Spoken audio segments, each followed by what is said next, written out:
Starting a business or a new side hustle seems very intimidating. However, it might be easier than you think, thanks to the insights from this book called Rework by Jason Fried and David Heinemeier Hansen. I read this book many years ago, and it's definitely helped me over the course of my music career, and it's helping me now with this very YouTube channel. So in this video, I would like to share a couple of my favorite thoughts from this book, which I believe are applicable to most endeavors, whether it's starting a new business, a side hustle, or even a personal project. And hey, in case you are new here, my name is Daniel Sokolovsky. I'm a DJ turned entrepreneur, and on this channel I share all things productivity, finance and personal development. If these are the topics you're interested in, please hit subscribe. And now let's get straight into the book review. I want to start by saying that this isn't a typical business book, and in fact it's not quite a book at all. All the chapters in this book were written separately as a standalone essays, basically like a blog post. And this is great because they're written in a very simple language, which is something that a lot of business books struggle. So it has a simple language, clear messages, and no bullshit. So let me start with one of my favorite chapters called No Time is No Excuse.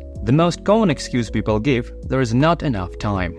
They claim they'd love to start a company, learn an instrument, market an invention, write a book or whatever, but there just aren't enough hours in the day. Come on, there's always enough time if you spend it right. And don't think you have to quit your day job either. Instead of watching TV or playing World of Warcraft, work on your idea. Instead of going to bed at 10, go to bed at 11. We're not talking about all-nighters or 16-hour days. We're talking about squeezing out a few extra hours a week. That's enough time to get something going. Oh, this resonates with me so deeply. I know so many people always saying, I just wish I had a few more hours a day. And sometimes I'm saying this to myself, but the truth is, everyone has the same 24 hours a day. It's just a matter of priorities and how you spend them. And the book continues.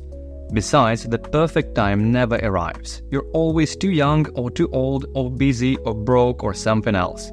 If you constantly fret about timing things perfectly, they'll never happen. And man, this is pure gold. And every time I'm thinking about something, but my perfectionism holds me back, and now I'm reading this, it's like, damn, they're right. I shouldn't wait for perfect time because it's never happened, it's never arrived. So I found this to be a reminder that perfect time is actually always now. The next chapter is about workaholics. If all you do is work, you're unlikely to have sound judgments. Your values and decision-making wind up skewed. You stop being able to decide what's worth extra effort and what's not, and you wind up just plain tired. No one makes sharp decisions when tired. In the end, workaholics don't actually accomplish more than non-workaholics. They may claim to be perfectionists, but that's just mean they're wasting time fixating on inconsequential details instead of moving on to the next task. Oh, I'm definitely guilty sometimes in being a workaholic or perfectionist, or I think they go actually hand in hand together. Personally, for me, I found that sometimes it's challenging to define what the work actually is. Let's say if I'm writing a blog post, am I working? Or maybe if I'm filming a YouTube video, am I working in that case? I think the line is pretty clear when it's your job and you get paid for doing a task, but when it's your own project and you intrinsically enjoy doing the thing, does it still count as a work? Well, that's a bit open question, I suppose. But I'm definitely learning, and what I've found is that sometimes the most productive thing I can do is just close my laptop and go for a walk for an hour or two, even though it may seem like a counterproductive for work, but it actually contributes to doing a better work for me in the future when I'm restored my mental energy. So like the book says, don't be a workaholic. The next chapter called Less Mass. Embrace the idea of having less mass. Right now, you're the smallest, the leanest, and the fastest you'll ever be. From here on out, you'll start accumulating mass. And the more massive an object, the more energy required to change its direction. It's as true in the business world as it is true in the physical world. I think this idea is very applicable to YouTube channels in particular. See, everyone wants to grow and everyone wants to have more subscribers, more followers, more views. At the same time, starting something is very intimidating, so a lot of people fear what other people might think about them and so on. However, by starting small, by starting with 0 subscribers and 0 followers, by embracing the fact that you are small, you have the freedom to fail and experiment. I think being small is liberating. In the worst case scenario where something goes wrong, you can always pivot or even shut down your entire thing, and no one cares. Which is great, and while I obviously want my channel to be eventually big, I'm completely fine that I'm starting small now, as it allows me to record new video formats and experiment. The next chapter called Embrace Constraints. I don't have enough time, money, people, experience. Stop whining. Less is a good thing. Constraints are advantages in disguise. Limited resources force you to do with what you've got. There is no room for waste, and that forces you to be creative. As a music producer who released many dozens of tracks, I can 100% confirm that constraints are the best friends of creativity. Whenever I make a new track, I always think about what its tempo gonna be like, what its bass line gonna be like, maybe what its key like, F sharp or something like that. And all those specific details, I want to know them in advance even before I went into the production process. And all those things are nothing else but constraints, which may sound like a bad word for the creative people, but I actually think they're immensely helpful. Otherwise, if you present with a blank canvas, it means you can create anything, but this can be so easily turned into nothing. And I'm trying to apply the same concept to this very YouTube channel, where I said myself that I want to upload and publish one video per week. Sometimes I wish I could work on a certain videos for a little longer, maybe record another take, maybe spend a little bit more time on editing and polishing the video, but setting a time constraint and releasing one video per week allows me to beat perfectionism and actually producing the result. The next chapter, start at the epicenter. When you start anything new, there are forces pulling you in a variety of directions. There is the stuff you could do, the stuff you want to do, and the stuff you have to do. The stuff you have to do is where you should begin. Start at the epicenter. This is another great reminder to myself, because I'm so easily get lost in thoughts, and especially when starting something new, a new side hustle, thinking about how the logo could look like, or maybe a website, or just overthinking about details that don't really matter at this point.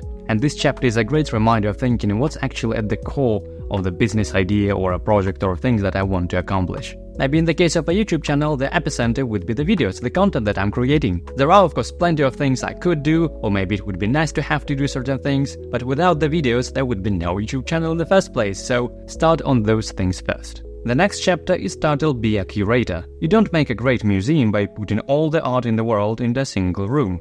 That's a warehouse. What makes a museum great is the stuff that's not on the walls. Someone says no. A curator is involved, making conscious decisions about what would stay and what should go. There is an editing process. There is a lot more stuff off the walls than on the walls. The best is a subset of all the possibilities. This is extremely relatable to me. Now, in case you don't know, I work for a company called Beatport, which is the world's largest online platform and store for DJs, and I'm curating music on that store. So I'm literally listening to thousands of tracks every week, and I decide what goes on the store, what releases will be featured with banners and other stuff, and what's not. So as a curator, I'm trying to apply the same process of highlighting the best and say no to the rest, to everything just beyond music, to my projects, to my life, even curating thoughts, even though it may sound a bit crazy.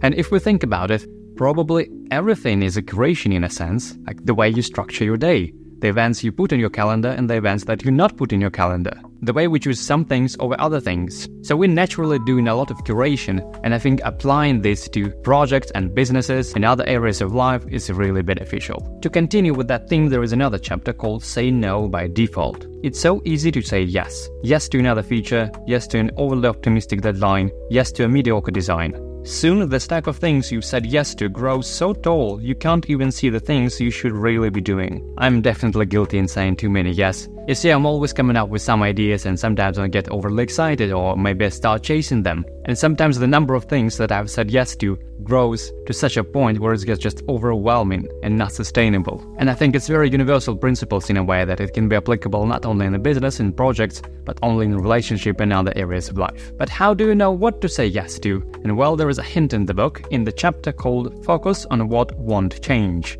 The core of your business should be built around things that won't change, things that people are doing and want today and 10 years from now. Those are the things you should invest in. And this is something that I'm trying to apply to my YouTube channel as well. For example, instead of covering the news and reacting to what's happening in the world, I'm trying to focus on the long-lasting content, what other creators sometimes refer to as evergreen videos. There is, of course, a certain strategic element in that. However, I genuinely believe and hope that all the content that I choose to make on my channel will be useful to other people. For example, like this very book that I'm sharing in this video. It helped me 10 years ago, it's helping me today, and I'm pretty sure it's going to help to other people in 10 years from now. The next chapter called Sell Your Byproducts. When you make something, you're always making something else. You can't make just one thing. everything has a byproduct. Observant and creative business minds spot these byproducts and see opportunities. This is definitely something that I spotted pretty early on. For example, I started a blog as the result or a sort of a byproduct of my music career, and now I have a Patreon page where I share behind the scenes of the things that I'm doing, also as a byproduct. For example, as a DJ, I dig for new music in the online stores, and now I share this process and record this video and share it on Patreon, which other people find really valuable and helpful. But this is that I would do anyway, so that's the kind of the main point of the byproducts. I also started a new video series where I share behind the scenes of my YouTube channel and sharing all the stats and strategies and struggles. And again, this is something that the result, the byproduct of my main YouTube channel, but this is something that I post on Patreon. And by the way, check it out if you're interested in that. But I think in general, it's a really good exercise to spot in the things that you do anyway and maybe share them or maybe sell them as a byproduct of your main thing. There are plenty of other great chapters and wisdom in this book, so I highly recommend it to anyone who's starting new projects, new side hustles, or new businesses. And going back to the very first chapter I shared today, No Time is No Excuse, I found that the biggest time sink in the modern world is social media. If you found yourself spending too much time on social media, watch this video where I share my experience, how I removed all social media apps from my phone and how it improved my life. Well, thank you for watching, and I'll see you in the next video.